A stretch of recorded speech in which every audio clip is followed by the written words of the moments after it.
And welcome back to Get Lit, a podcast brought to you by Southern Lighting Solutions. It has been a minute and a half, a solid minute and a half, probably even closer to a minute and 45 seconds since we've come at you folks. I am off camera. My name is McHugh David. I am co founder of Southern Lighting Solutions.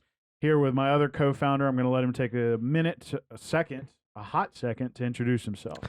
Oh, my name is Tarek Alameddin, and as McHugh said, I am the co-founder of Southern Lighting Solutions. And this man is the knowledge behind, I guess, my brawn or something, as a lot of people like to say. But if you're talking lighting, specifically LED lighting, there's very few people in the general area who are going to be able to match wits with this guy. A world traveler, been around the block a few times, accessed all sorts of stuff. Today, we're going to talk about a specific project that we just wrapped up recently for the city of Denham Springs. Kind of a two-parter here. There's a bit of form and a bit of functionality to it. Yes. So first and foremost, going over the whole project itself, we installed 6 area lights for parking. Yep. And then we installed roughly 150 feet of linear strip to kind of highlight some things about the building, but also add some function there as well, lighting up part of the parking lot that the area lights couldn't grasp. So first and foremost, let's start with the mostly functional part of it, which is the parking lights. A lot went into that. I want to talk about the full logistics. I mean, we ordered poles, we've got lights, we had to get them set up. Yep. We had to Do some aiming, Yeah. So let's start with actually before really even the ordering began. You, as a semi-light designer, sat down and mapped this all out. So tell us a little bit about that process. Yeah, so we took the area that they had, found the building, used Google Maps, imported all of that layout area to a software called Dialux. We sat down with the mayor and the people over there to find out what they were looking for exactly. And so it was twofold, like you said. One was just general area lighting, which we had to make sure we didn't have any light spillage into areas which were outside of the boundaries that we were working with. So the software is pretty good at laying that out. The second aspect was they wanted to light up the building in a certain way.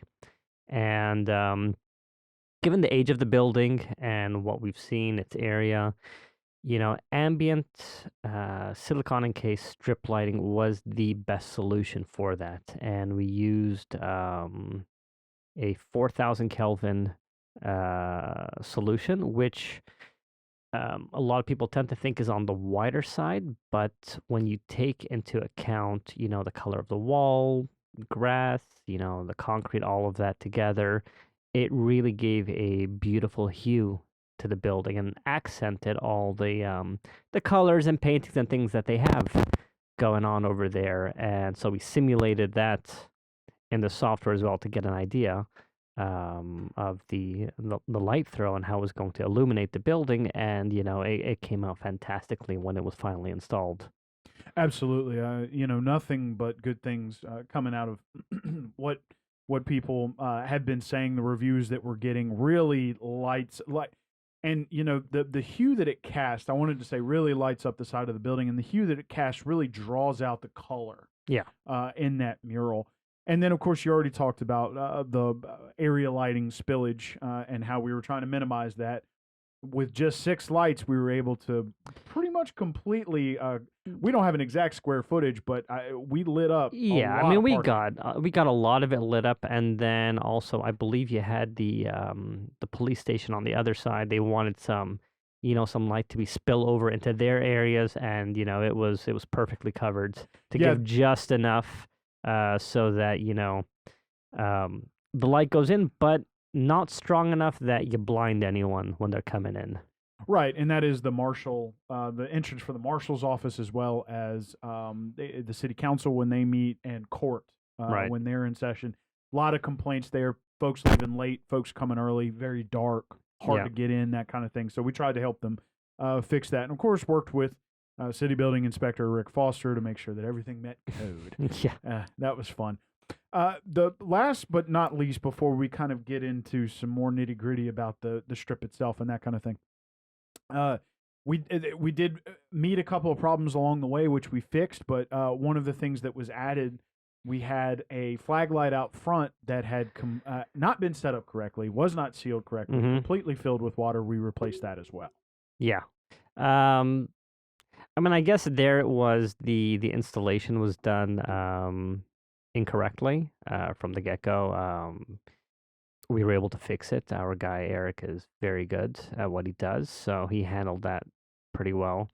The fixture itself, for it to fill up with water like that was, I want to say unfortunate because while on the outside it looks like a good fixture, clearly the seals were not designed, if it inverted in that form to stop water from getting in because it was full of water, and that's an electrical hazard as well as obviously the fixture itself not working. So we changed it out for something a bit more robust, a bit lighter, with a wider spread to counteract any wind, any hail, whatever that comes in.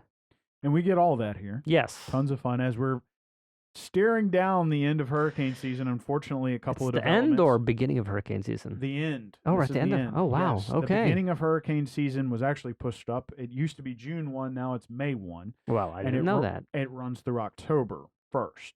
Okay. And of course, here we are kind of hoping to get, usually Yes, when we knock get, on wood, let's not jinx it. Right. We get out of August with no problems. Here we are the last day of August recording this particular episode. Yep.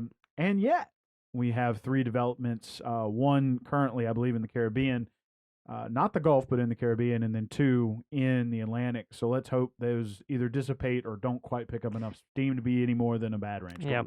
And that brings up a second point. The poles that we put down, I did not know this at the time. They had to be hurricane rated. Yes, and we made sure that we bought hurricane-rated poles up to 130 miles an hour. Yes, sir. So that was good stuff. So yeah, that's kind of to kind of pull this into the station. That was something that I wanted to get into. Was kind of the nitty-gritty of some of the individual things we did. You talked about the poles being hurricane-rated. We have fixed some very heavy-duty area lights to the top of those to light that up. But let's talk about the strip for a second. Most people think strip. It comes off of, if you've been watching this, you'll probably see a picture of it as we move through. But it's a little different. It's not the strip you buy off Amazon. No. So you already discussed one of the very special parts of it is that it comes pre-encased in a silicone wrapping. So start from there. Tell us how this is much better, great strip than what you're going to get on Amazon or at Walmart. Yeah, I mean, obviously, this kind of strip, it's maritime grade strip, being silicone encased. So the most important thing is water, wind damage. Nothing is going to get inside the electrical over here. Silicone in and of itself, that encasing, over time, you worry about yellowing from the sun. You're not going to see any of that yellowing whatsoever. And the lifetime on the chips and the PCBs used inside, so that's basically the strip that goes inside of the encasing, is rated for 100,000 hours. So these are very, very long life, long lasting strip. They're high color rendering, so you have complete uniformity. A lot of the times you see dots and pixels in the strip that you get off of Amazon. You don't have this with this level of strip. It's completely uniform through and through. And what we used here in this case, because we had such longer runs, is we used a 48 volt strip that went in here, and it was mounted in an aluminum channel. A lot of times you see people just kind of mounting it with glue and whatnot. Please don't do that.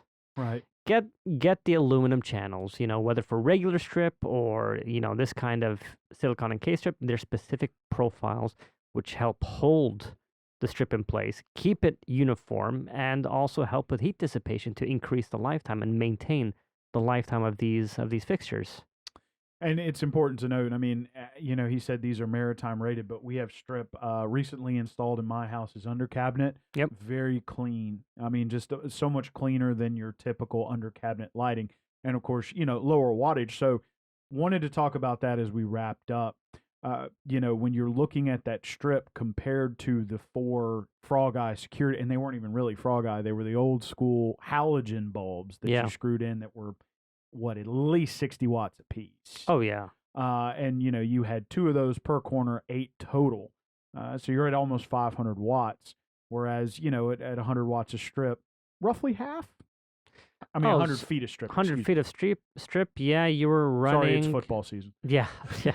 No, it's so the strip that was used in your case over there, or sorry, for the building that was wrapped around was about 2 watts per foot of light. So about 400 watts. So about between 300 and 400 watts. So you're cutting down roughly 30%. And remember, you only had 2 sides which were illuminated at the back. Now you have the entire building.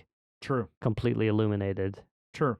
And so not only did you cut down on your wattage, but you also were able to have a more function from your lighting. Exactly. Because those halogen lights are only going to point one way. Right. And that's out. Right. So thank you, sir. Again, if you watched this, we appreciate it. We scrolled through some pictures of it, so you got to kind of get a look of what the final product looked like. And, especially from those area lights, which a lot of people had questions about, especially there was some residential area across the street, but we made sure they weren't going to be affected. Nobody was bothered. Yeah. So far, so good. And please remember that the strip that we offer has a wide functionality. We offer for you to give us an email or a call. We're always willing to answer questions about what you could use it for. It's very versatile. Yes, sir. We're glad to be back. I'm going to let this gentleman introduce himself as we're going to try to talk about projects and things we're doing about once a week here. Oh, fantastic. So I'm Tarek Aldi with Southern Lighting. And my name is McHugh David, also with Southern Lighting. I want to remind folks now as well that we have an in-house electrician, so we do a lot of our own installs, so we can kind of control that, make sure that it's done appropriately. We do subcontract if you have an electrician that you like to deal with. Please remember that we are on Facebook, Instagram, and LinkedIn, as well as YouTube. Now that we've got these back, you can check our website, www.southernlightinginc.com. Next week, we're going to be talking about something interesting. We're going to be offering specific products that are lighting-based, but not necessarily your typical fixtures that you put in a building or outside. And I think you probably know what I'm talking about now. So we're going to be bringing that up next week. A lot of fun, kind of moving out into something a little different. We appreciate you guys joining us. We're glad to be back at it, and we'll see you next time.